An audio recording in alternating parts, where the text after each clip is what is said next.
ஐயனார் துறை upcoming production என்னன்னு பார்க்கலாம்.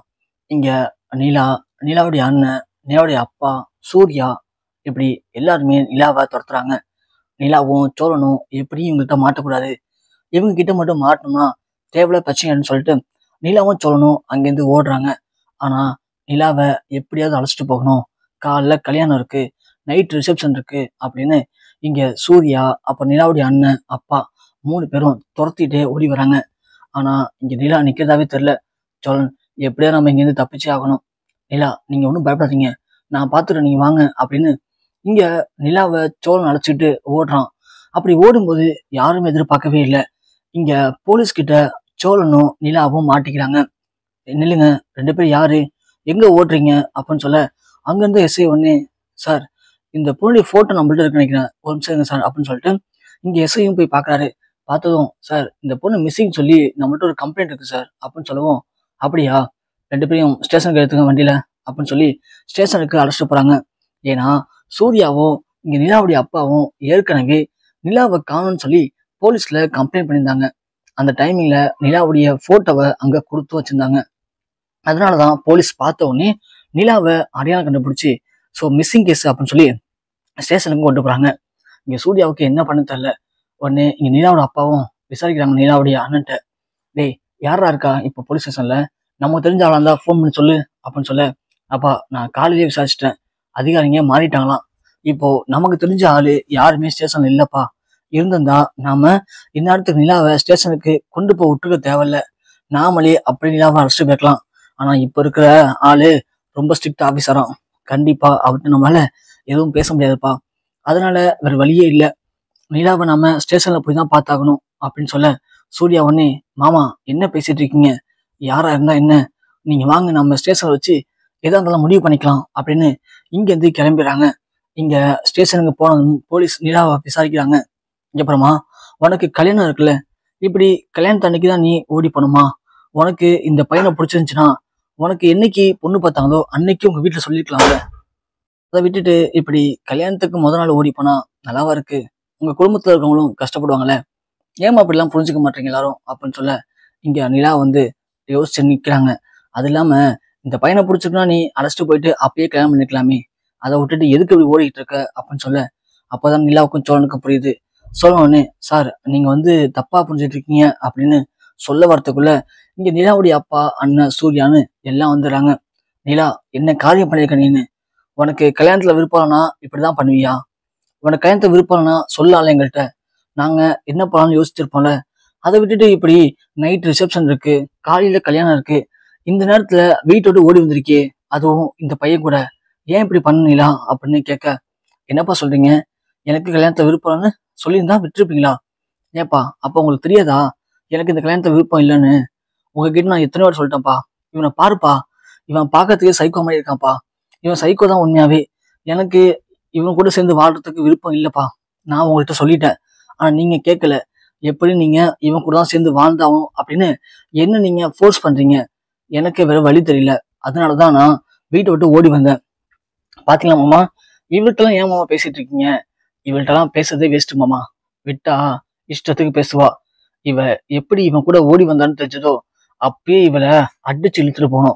இங்க பாரு, நீ என் பேர் ரொம்ப டேமேஜ் பண்ணிட்டு இருக்க நிலா, கண்டிப்பா கல்யாணத்துக்கு அப்புறம் பாரு என்னுடைய முழு சுயரூபத்தை நீ பார்க்க போற, பாத்தீங்களாப்பா உங்க முன்னாடியே எப்படி பேசுறான் பாத்தீங்களா, இவனுக்கு இன்னொரு முகம் இருக்குப்பா, இவன் சைக்கோ, என்னால இவன் கூட எல்லாம் சேர்ந்து வாழ முடியாதுப்பா அப்படின்னு நிலா சொல்ல, இங்க உடனே சூர்யா, என்னடி என்ன என்கிட்ட ரொம்ப திமிரா பேசிட்டு இருக்கியா, இங்க பாரு நீ என்னவாலும் பேசு, ஆனா உன் கழுத்துல தாலி கட்ட போறது நான் தான், நீ எனக்கு தான் மனைவி ஆக போற, அதனால கொஞ்சம் பார்த்து பேசு அப்படின்னு சூர்யா சொல்ல, நிலா ஒண்ணு, அப்படி ஒரு சம்பவம் நடந்துச்சுன்னா நடக்கும்போது பார்த்துக்கலாம் அப்படின்னு நிலா சொல்றாங்க.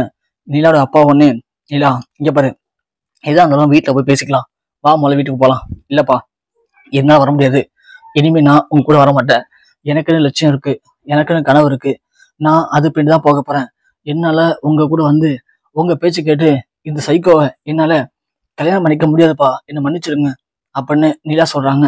உடனே சூர்யா, என்னடி என்ன அவரும் சொல்லிட்டு இருக்கா, ரொம்ப திமிரா பேசிட்டு இருக்கா அப்படின்னு நிலாவை அடிக்க வர போலீஸ் சொன்னேன், யோ என்னையா ஸ்டேஷன்ல வச்சு எங்க முன்னாடியே ஒரு பொண்ணு அடிக்க போற, இங்க பாரு, அந்த பொண்ணுக்கு விருப்பம் இல்லைன்னு சொல்றா, புரியுதா?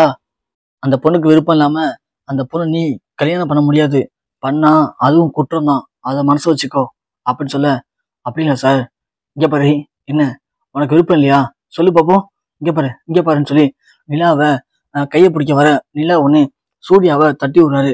தட்டி விடவும் சூர்யா ஒண்ணு, உன்கிட்ட இப்பெல்லாம் பேசினா வேலைக்கு ஆகாதடி அப்படின்னு ரொம்ப வேகமா சூர்யா வெளியே போறாரு. வெளியே போய் ஸ்டேஷனுக்கு வாசல்ல இருந்த அவருடைய கார்ல தாலி வச்சிருக்காரு, அதை போய் எடுத்துட்டு வராரு. எடுத்துட்டு வந்து சூர்யா அங்க நிலா கழுத்துல கட்ட போறாரு. அப்போ சோழன் பார்த்துறான். பார்த்ததும் நிலா அங்க பாருங்க சூர்யாவை அப்படின்னு சொல்ல, இங்க நிலா திரும்பி பாக்குறாங்க. சூர்யா வந்து நிலா கழுத்துல தாலி கட்டும் போது இங்க நிலா அந்த தாலியை பிடுங்கி தள்ளி விடுறாங்க. தள்ளி விட சூர்யா தடுமாறி கீழே விடுறான். அந்த தாலி நேரா சோழன் கையில போய் விழுது. இங்க சூர்யா சொல்றான், ஆமா இவ வேலைக்கு ஆக மாட்டா, நீங்களும் மச்சானும் அவ கையை பிடிங்க, நான் தாலியை கட்டுறேன் அப்படின்னு சொல்ல, இங்க நிலாவோட அப்பாவும் நிலாவோட அண்ணனும் வந்து நிலாவோட கையை பிடிக்கிறாங்க. கையை பிடிக்க சூர்யா ஏஞ்சி வந்து தாலி கட்ட ட்ரை பண்ணும்போது சோழன் டக்குன்னு சூர்யா தள்ளி விட்டுட்டு அந்த தாலியை டக்குன்னு சோழன் கட்டிடுறாரு. கட்டவும் இங்க நிலாவுக்கு சரி அதிர்ச்சியா இருக்கு. இங்க சோழனே ஒரு பதட்டத்துல ஆவேசத்துல என்ன பண்ணி தெரியாம தாலியை கட்டிதான். நிலா உடனே, சோழா என்ன பண்ணீங்க நீங்க அப்படின்னு சொல்ல, சாரிங்க என்ன மன்னிச்சிருங்க, உங்களை அவன்கிட்ட இருந்து காப்பாற்றணும்னு நினைச்சேன், அதுக்கு ஒரே வழி அப்படின்னு இந்த தாலி தான் முடிவு பண்ணி ஒரு பதட்டத்துல தாலி நான் கட்டிட்டேன், என்னை மன்னிச்சிருங்க அப்படின்னு சொல்ல, சூர்யாவனே என்னடி என்ன நீ திட்டம் போட மாதிரியே அவனுக்கு தாலி கட்டிட்டான் நினைக்கிறியா, நீங்க சந்தோஷமா வாழ நினைக்காதீங்க, கண்டிப்பா உங்களை என்ன பண்றேன்னு பாருங்க, உன்னை எப்படி என் வழிக்கு கொண்டு வரணும்னு எனக்கு தெரியும், அந்த வழியில நானே உன்னை கொண்டு வந்து காட்டுறேன் அப்படின்னு சூர்யா சொல்ல, இங்க நிலாவுடைய அப்பா, சி உன்னை போய் என் பொருள்னு சொல்றதுக்கு எனக்கு ரொம்ப அசிங்கமா இருக்கு, கேவலமா இருக்கு, உன்னை நான் எந்த அளவுக்கு மனசுல வச்சிருந்தேன், உன்னை எப்படிலாம் வளர்த்தேன், ஆனா நீ போயும் இவன் தான் முக்கியம்னு என்னை தூக்கி எறிஞ்சிட்டு வந்து என்னை அசிங்கப்பட்டுட்டல, இனிமே உனக்கு எனக்கும் எந்த ஒரு சம்மந்தமும் இல்லை அப்படின்னு சொல்லிட்டு இங்க நிலாவுடைய அப்பா சாரி நிலாவுடைய அண்ணன் எல்லாம் கிளம்பி போறாங்க. இங்க சோழனை பார்த்த நிலா, ஏன் சோழா அப்படி பண்ணீங்க அப்படின்னு கேட்க, இல்லைங்க இந்த இடத்துல இதை விட்டு எனக்கு ஒரு வழி தெரியல, நான் எப்படியும் உங்களை காப்பாத்திட்டேன், சரி விடுங்க பாத்துக்கலாம் அப்படின்னு சொல்லுவோம். என்ன விடுங்க பாத்துக்கலாமா அப்படின்னா என்ன அர்த்தம் சோழா அப்படின்னு கேட்கறாங்க. என்ன அர்த்தம்னா, நீங்க நானும் கணவன் மனைவியா வாழ்றது மட்டும் தாங்க இதுக்கு ஒரே வழி. என்ன சோழா சொல்றீங்க, அதெல்லாம் முடியாது, ஏதோ ஒரு ஆவேசத்துல நீங்க இந்த தாலியை கட்டிட்டீங்க அவ்வளவுதான், எனக்கான லட்சியம் நிறைய இருக்கு, என்னுடைய கனவு நோக்கி தான் நான் போக போறேன், எனக்கு கல்யாணத்துலாம் விருப்பம் இல்லை அப்படின்னு சோழன் சொல்ல, சோழன் ஒண்ணு, சரிங்க கொஞ்ச நாளைக்கு எங்க வீட்டுல இருங்க, அதுக்கப்புறமா நீங்க உங்க கனவை தோடி நீங்க போங்க, அது வரைக்கும் உங்களுக்கு சேஃபான இடம் என் வீடு தான் அப்படின்னு சொல்லி சோழன் சொல்ல, இங்க நிலாவும் ஒரு வழி இல்லாம சோழ கூட அவருடைய வீட்டுக்கே போறாங்க. சோழன் போகும்போது யோசிச்சே போறான், எப்படின்னு கொஞ்சம் நீ என் வீட்டுல இருக்க போற, அதுக்குள்ள உன் மனசை மாத்தி உன்னை நான் கண்டிப்பா என்னை காதலிக்க வைப்பேன் அப்படின்னு சொல்லி மனசை நினைச்சுக்கிட்டு சோழன் நிலாவை அழைச்சிட்டு தன்னுடைய வீட்டுக்கும் போறாரு. ஸோ அதுக்கப்புறமா சோழன் நினைச்ச மாதிரியே நிலாவை தன்னுடைய மனசை புரிய வச்சு சோழன் நிலாவை மனைவியா ஏத்துக்கிட்டு சந்தோஷமா 2 பேரும் வாழ்ந்தா நல்லா இருக்கும்னு நினைச்சீங்கன்னா மறக்காம இந்த வீடியோக்கு லைக் பண்ணி தெரியப்படுத்துங்க.